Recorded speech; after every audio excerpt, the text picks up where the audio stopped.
आज पवित्र बाइबल से हम एक ऐसे जवान के बारे में सीखने वाले हैं जो परमेश्वर के प्रति झील रखता था, जलन रखता था और बोझ रखता था। जिसे ये परवाह बिल्कुल भी नहीं थी कि लोग मुझे गलत समझेंगे, जिसे ये परवाह नहीं थी कि मैं अनपॉपुलर हो जाऊंगा, जिसे ये परवाह नहीं थी कि लोग मुझे पसंद नहीं करेंगे, उसे ये परवाह नहीं थी कि लोग मुझसे नफरत करेंगे। अगर उसे चीज की परवाह थी तो ये थी कि परमेश्वर का नाम महिमा पाए, परमेश्वर की महिमा हो। ओके, तो हम बात कर रहे हैं फिनेहास के बारे में। फिनेहास जो कि हमें पुराने नियम में देखने को मिलता है। तो हम जाएंगे सीधा पुराने नियम में, गिनती की किताब उसके अध्याय 25 में। यहाँ पर हमें सबसे पहले ये सवाल आएगा कि फिनेहास को आगे आने की जरूरत क्या थी, क्या काम उसने किया और उसका रिवॉर्ड परमेश्वर ने उसे क्या दिया। इस सब की शुरुआत होती है अध्याय 25 के वचन 1 से, क्योंकि जब हम गिनती अध्याय 25 वचन 1 से यहाँ पर पढ़ते जाएंगे तो यहाँ पर देखने को मिलता है कि इजरायली लोग मोआबी औरतों के साथ व्यभिचार कर रहे थे, उनके साथ गलत संबंध बना रहे थे। यहाँ तक कि एक लड़के ने एक मोआबी लड़की को अपने टेंट में, अपने तंबू में भी लाकर उसके साथ गलत रिश्ते बनाए थे।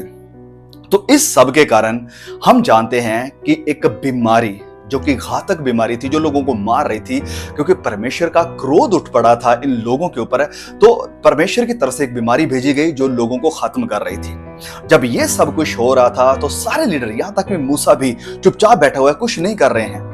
वहीं से जब फिनेहास देखता है कि एक लड़का मोआबी लड़की को तंबू में लेकर, टेंट में लेकर आया है, तो उठता है और जाकर उन दोनों को खत्म कर देता है। तो चलिए, मैं चाहता हूं कि हम वचन 5 और 6 से पढ़ेंगे। यहां पर लिखा है, तब मूसा ने इजरायली न्यायियों से कहा, तुम्हारे जो जो आदमी बाल पौर के संग मिल गए हैं उन्हें घात करो। तब इजरायलियों की सारी मंडली मिलाप वाले तंबू के द्वार पर रो रही थी। तो रो क्यों रहे थे? मैंने कहा परमेश्वर की तरफ से एक प्लेग, एक बीमारी भेजी गई थी। तो एक इजरायली पुरुष मूसा और सब लोगों की आंखों के सामने, मूसा के सामने और उस वक्त के जो लीडर्स थे उनके सामने, एक मिद्यानी स्त्री को अपने साथ अपने भाइयों के पास ले आया। इसे देखकर, ये सबको देखकर मूसा के अंदर जलन नहीं उठी या बाकी लीडर्स के, ऐसा नहीं कि उन्हें गलत नहीं दिखाई दे रहा था, लेकिन यहां पर एक कैरेक्टर है जो सामने उठकर आता है। और वो कौन है? हम पढ़ते हैं। इसे देखकर एलियाजर का पुत्र फिनेहास, जो हारून याजक का पोता था, उसने मंडली में से उठकर हाथ में एक बर्छी ली और उस इजरायली पुरुष के डेरे में जाने के बाद वह भी भीतर गया और उस पुरुष और स्त्री दोनों के पेट में बर्छी भेद दी, दोनों को खत्म कर दिया। और जैसे ही इन दोनों को उसने खत्म किया है, तो वचन हमें आगे बताता है कि जो मरी फैल गई थी वह थम गई। जो मरी फैल रही थी, जो प्लेग खत्म कर रही थी इजरायलियों को, वो थम गई, वो रुक गई, वो खत्म हो गई। और आगे क्या लिखा है? और मरी से 24,000 पुरुष मर चुके थे। भले ही ये मरी जो है वो रुक गई, थम गई, लेकिन इसके बावजूद भी 24,000 लोग मर चुके थे, इन सबके बावजूद भी। अब सोच कर देखें, अगर फिनेहास उठकर सामने ना आया होता, अगर फिनेहास ने ये रिस्क ना लिया होता, तो क्या होता? सारा का सारा इजरायलियों का टेंट खत्म हो जाता, सबके सब मर जाते। The whole camp of Israelite would have been killed by the plague, जो परमेश्वर की तरफ से भेजी गई थी। मेरे प्रियो भाइयों और बहनों, इससे पहले कि हम आगे बढ़े, मैं यहाँ पर एक पॉइंट रखना चाहता हूँ सारी कलीसियाओं के लिए, सारे पास्टर्स के लिए और जितने भी चर्च के अगुए हैं। We need a sword like this. अब स्वर्ड क्या है जो हमें इस्तेमाल करनी है, या जो कलीसिया में चलनी चाहिए? स्वर्ड है, एक तो बाइबल, डेफिनेटली परमेश्वर का वचन बाखूबी प्रचार किया जाना चाहिए, पाप के खिलाफ बोलना चाहिए। और दूसरा है प्रभु यीशु मसीह की सलीब। ये प्रभु यीशु की सलीब एक वो स्वर्ड है जो हर विश्वासी के ऊपर चलना जरूरी है, क्योंकि by the way of the cross we are saved. क्रूस के रास्ते के द्वारा ही हम बचाए जाते हैं। और संसार में रहते हुए जब हम क्रूस का रास्ता चुनते हैं तो हम पवित्रताई की तरफ बढ़ते हैं। लेकिन अगर हम क्रूस का रास्ता छोड़कर, जो कि सकरा रास्ता है, एक दूसरा रास्ता अपनाते हैं जो कि खुला रास्ता है, जो हमें अलाउ करता है कि हम इस संसार के साथ व्यभिचार करें, संसार के साथ घुल मिल जाएं, संसार को अपने अंदर ले लें, तो यहां पर बर्बादी होना, मरी का आना लाजमी है। और हमें चाहिए फिनेहास के जैसे ऐसे लोग जिनके अंदर परमेश्वर की महिमा का खौफ है, जिनके अंदर लोगों को बचाने की आग है। ऐसे लोग चाहिए आज चर्चेस में, आज पुलपिट के पीछे, जो खड़े होने के लिए तैयार है, ताकि हर एक प्लेग के खिलाफ खड़े हो सके और जो बीमारी, जो पाप फैल रहा है, उसे खत्म करने पाए। और उसके लिए मैं कह रहा हूं जरूरत होगी स्वर्ड की यानी तलवार की, एक बर्शी की। और वो बर्शी क्या है? प्रभु यीशु मसीह की सलीब, उसका प्रचार करना जरूरी है। प्रभु यीशु मसीह की सलीब का, मसीह यीशु की क्रूस का विश्वासियों के ऊपर चलना जरूरी है। और एक बहुत घातक बीमारी है जो आज चर्चेस में, क्रिश्चियनिटी में फैल रही है। यस, झूठी शिक्षाओं की बीमारी है, यस, झूठी भविष्यवाणियों की बीमारी है, हाँ, लेकिन एक घातक बीमारी है, वो है पाप की बीमारी, वो है आइडोलेट्री यानी मूर्ति पूजा की बीमारी। आज आपके सामने बड़े बाल देवता की मूर्ति नहीं खड़ी करी जा रही कि उसके आगे आप सजदा करें। बहुत सारी अलग अलग मूर्तियां क्रिश्चियनिटी के आगे खड़ी करी जा रही हैं, मसीहों के आगे रखी जा रही हैं कि इसके आगे झुक जाओ। और वो मूर्ति क्या है? सबसे पहली मूर्ति है स्वार्थ। सबसे पहली मूर्ति है स्वार्थ। इंसानों को, स्वार्थ को आगे रखा जा रहा है। दूसरी मूर्ति है धन देवता की मूर्ति, कि धन देवता के अगर आप पाना है तो उसके लिए चर्च चाहिए, उसके लिए प्रार्थना करिए, उसके लिए विश्वास करिए, उसके लिए अब चर्च को दान दशमांश यानी बीज बोना शुरू कर दें ताकि आपको धन दौलत मिल सके। धन देवता के आगे लोगों को झुकाया जा रहा है। लेकिन हमें इस सब के खिलाफ कैसे लड़ना है? प्रभु यीशु की क्रूस का प्रचार करके। प्रभु यीशु की क्रूस है जो कि आज चलना जरूरी है। आज फिर से फिनेहास की जरूरत है। हाँ, वो फिनेहास नहीं आएगा, लेकिन मुझे आपको चर्च लीडर, चर्च के अगुओं को खड़े होने की जरूरत है जो कि कानों के खुजली मिटाने वाले नहीं हैं, जो इंसानों को प्रसन्न करने वाले नहीं हैं, और जो इस बात के लिए इनकरेज करने वाले नहीं है कि हाँ आप मिद्यानियों के साथ रह सकते हैं, उनके साथ जो करना चाहे कर सकते हैं। नहीं, जो ऐसे हों जो तलवार चलाएं, जो वचन की तलवार है, मसीह यीशु की तलवार है। लेकिन इसके ऑपोजिट हमें देखने को मिल रहा है। और जैसे शैतान वचनों को मिसकोट करता है अपने एजेंडा को साबित करने के लिए, अपने एजेंडा को सपोर्ट और प्रूव करने के लिए, इसी तरह से बहुत से ऐसे मैन प्लीजर्स, कानों की खुजली मिटाने वाले प्रचारक आ चुके हैं जो इनकरेज कर रहे हैं कि मिद्यानियों के साथ रहो, जो इनकरेज कर रहे हैं कि संसार पर अपना मन लगाओ, और यहां पर कह रहे हैं कि आपको सब कुछ यहीं पर चाहिए, यहीं पर you can live your best life now. ऐसे लोगों से भागना है जो कि आपको इनकरेज कर रहे हैं, आपका मन संसार और संसार की चीजें, संसार की बातों, संसार की आशीषों पर लगा रहे हैं। हमें चाहिए फिनेहास जैसे लोग जो इनकरेज करेंगे कि भागो मिद्यानियों से, भागो संसारिक अभिलाषाओं से, भागो संसार और इसके लोभ से। अब सोच कर देखें फिनेहास के बारे में कि जब फिनेहास ने यह कदम उठाया तो फिनेहास को पर्सनली, व्यक्तिगत तौर पर क्या गेन हुआ, क्या लाभ था, क्या फायदा था? जवाब है मेनली कुछ भी नहीं, कुछ भी नहीं। वरन इसकी बजाय वो अपनी एक जो रेपुटेशन बनी होगी उसको खो रहा था, उसको कुर्बान कर रहा था। रेपुटेशन ये कि ये बड़ा काइंड है, ये बड़ा जेंटल है, बड़ा नम्र इंसान है, बड़ा अच्छा इंसान है, बहुत बढ़िया सब कुछ करता है, इसके अंदर गुस्सा नहीं, नफरत नहीं, क्रोध नहीं, सिर्फ अच्छा अच्छा अच्छा ही करता रहता है। नहीं, इस सारी रेपुटेशन को वो खो रहा था जब ये सब कुछ कर रहा था। और फिर साथ ही साथ उस इंसान जिसको उसने मारा था, उसके फैमिली मेंबर्स, उसके रिश्तेदार, उसके चाहने वाले, हो सकता है वो उसके ऊपर गुस्सा हो गए हों, उसके पीछे बैक बैटिंग करते, उसके बारे में बुरा भला बोलते हों, लेकिन वो सब कुछ को झेलने के लिए तैयार था। But what was his motivation?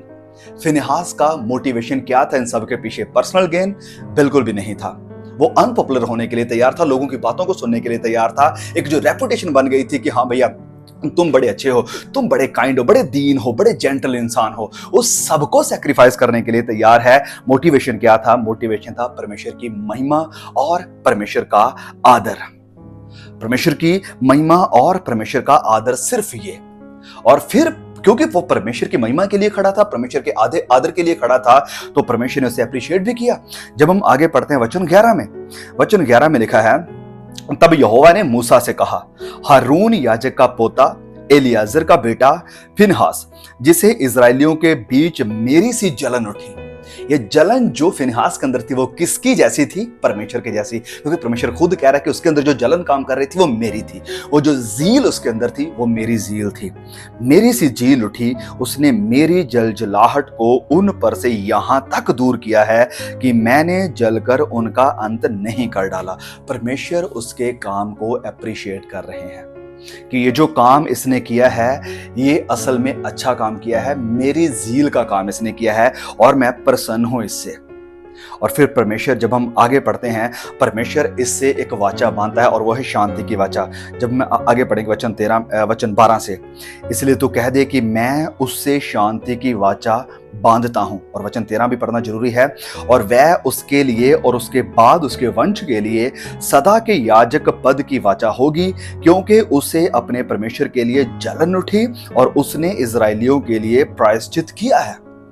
परमेश्वर उसे रिवॉर्ड दे रहे हैं, परमेश्वर उसे अप्रूव कर रहे हैं। और जब परमेश्वर का अप्रूवल आपके साथ है, आपके पास है, you do not need the approval of man, कि लोग आपके बारे में क्या सोचते हैं फिर आपको इस बात की परवाह नहीं रहती। परमेश्वर आपके बारे में क्या सोचता है, इस बात की ज्यादा परवाह रहती है। जब आप सत्य पर, सच्चाई पर खड़े हैं, परमेश्वर की महिमा के लिए खड़े हैं, परमेश्वर की कलीसिया के लिए खड़े हैं, तो आपको सिर्फ और सिर्फ परमेश्वर का अप्रूवल जरूरी है। भले ही लोग आपको बुरा भला कहेंगे कि आप ऐसा कैसे कर सकते हो, आप तो बड़े अनकाइंड हो, आप तो बड़ा ऐसा गुस्सा करते हो, आप तो ऐसी बातें क्यों करते हो, लेकिन नहीं, फिनेहास तैयार था कि मुझे इस बीमारी को रोकना है तो मुझे खड़े होना पड़ेगा। भले ही मुझे पर्सनल कोई गेन ना मिले, लेकिन मैं परमेश्वर की महिमा के लिए, उसके आदर के लिए सब कुछ करूंगा।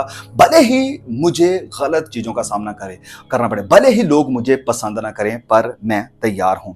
और परमेश्वर ने उसको अप्रूव भी किया। हमें देखने को मिल रहा है कि परमेश्वर ने अप्रूवल दिया अपना फिनेहास के प्रति कि तेरे अंदर जलन थी, मेरी जलन, इस कारण तू बुराई के खिलाफ खड़ा हुआ, इस कारण तू पाप के खिलाफ खड़ा हुआ। और मैं कह रहा हूं, आज चर्च लीडर्स को खड़े होने की जरूरत है।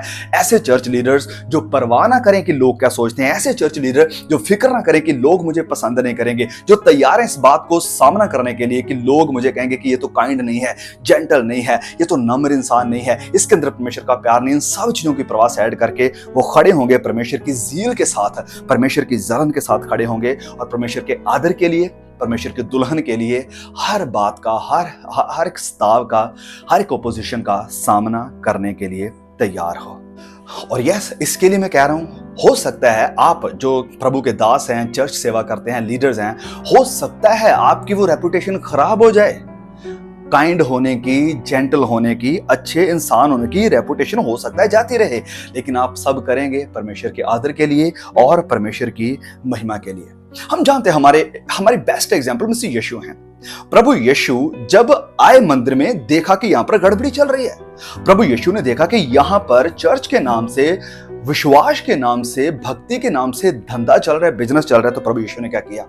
प्रभु यीशु ने ये नहीं कहा कि लोग क्या कहेंगे कि ये तो दावा करता फिर रहा है कि ये परमेश्वर है, ईश्वर है, भगवान है, परमेश्वर का बेटा है, फिर ये क्रोध कैसे कर रहा है, इतना क्रोधित क्यों हो रहा है, लोगों को मार क्यों रहा है। नहीं, प्रभु यीशु मसीह तैयार थे कि लोग मेरे बारे में जो सोचना चाहे सोचते रहे। जब हम पढ़ते हैं यूहन्ना 2:17 में कि प्रभु यीशु मसीह ने जितने वहां पर बिजनेसमैन थे, बिजनेस कर रहे थे परमेश्वर के मंदिर में, उन सबको बाहर फेंका, टेबल उल्टा दिए, सब कुछ ऐसे किया। एक ऐसा स्वभाव दिखाई दे रहा है जो कि अनक्राइस्ट लाइक है। मतलब मसीह जैसा स्वभाव हमें दिखाई नहीं पड़ रहा, जैसे लोग हमें कहते हैं कि ओ तुम मसीह जैसे नहीं हो क्योंकि तुम्हारे अंदर जलन है, तुम ऐसा करते हो, तुम वैसा करते हो। ये सच्ची जलन है जो परमेश्वर अप्रिशिएट करते हैं। और प्रभु यीशु हमारी प्राइम एग्जाम्पल है। इसलिए मैं कह रहा हूं मेरे प्रिय भाई और बहनों, आप जो सत्य पर चलने वाले हैं, आप जो वचन की सच्चाई को मानने वाले हैं, क्या आप खड़े होंगे उस सारी बुराई का सामना करने के लिए? क्या आप खड़े होंगे प्रभु यीशु की कलीसिया में जो आज जो प्लेग फैल रही है उसको अपोज करने के लिए? फिर चाहे उसके लिए, मैंने जैसे शुरुआत में कहा कि आप हो सकता है अनपॉपुलर हो जाए, आपकी इमेज लोगों के सामने गड़बड़ी वाली हो जाए कि ये तो नेगेटिव बोलता है, नेगेटिव करता है, या हो सकता है लोग आपको पसंद ना करें, हो सकता है लोग आपसे नफरत करना शुरू कर दें, आपको अनफॉलो कर दें। लेकिन क्या आप तैयार हैं फिनेहास की तरह सब करने के लिए? क्योंकि आपके अंदर जलन है, एक सच्ची पवित्र जलन जो कि परमेश्वर के प्रति है, उसके वचनों के प्रति है, उसकी कलीसिया के प्रति है, कि परमेश्वर की कलीसिया खराब ना हो जाए, परमेश्वर की कलीसिया में गड़बड़ी ना फैल जाए। और जितने भी मेरे साथी भाई बहन जो प्रचार करने वाले, जो सिखाने वाले, जो चर्च लीडर्स हैं, आपको खड़े होना पड़ेगा। अपने चर्च में इस वर्षे को चलाएं, जो वर्षा परमेश्वर की क्रूस है, जो वर्षा परमेश्वर का वचन है, ताकि लोगों के अंदर से पाप की जड़ों को आप काट सको, ताकि ये जो मौत है लोगों में ना फैल सके, ताकि आप रूहों को बचा सकें, आत्माओं को बचा सकें। ओके, कौन खड़ा होगा फिनिहास की तरह? कौन खड़ा होगा जो परवाह नहीं करेगा ज़माने की, जो परवाह नहीं करेगा लोगों की बातों की, जो परवाह नहीं करेगा लोगों के गलत झूठे इल्ज़ामों की, लेकिन खड़ा होगा परमेश्वर की सच्चाई के लिए, खड़ा होगा परमेश्वर के वचनों के लिए, परमेश्वर के आदर के लिए, और सारी बुराई का सामना करेगा जो आज फैल रही है।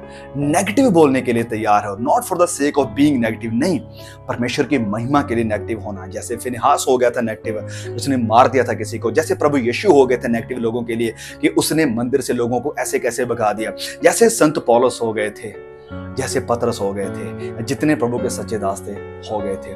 मेरे प्रिय भाई और बहनों, मेरी प्रार्थना है, मेरी दुआ है, मेरी विश है कि हर प्रभु का सच्चा दास फिनिहास की तरह अंदर प्रभु के प्रति, उसके आदर के प्रति, उसके वचन, उसकी कलीसिया के प्रति जलन रखने वाला हो, ताकि परमेश्वर हमें अपना अप्रूवल दे कि ये मेरा वो बेटा है, मेरी वो बेटी है जिसके साथ मेरी शांति की वाचा बध गई है। क्यों? क्योंकि इसके अंदर मेरी जलन काम करती है। God bless you. प्लीज इस मैसेज को जरूर शेयर करें, and I will see you all again. आमीन।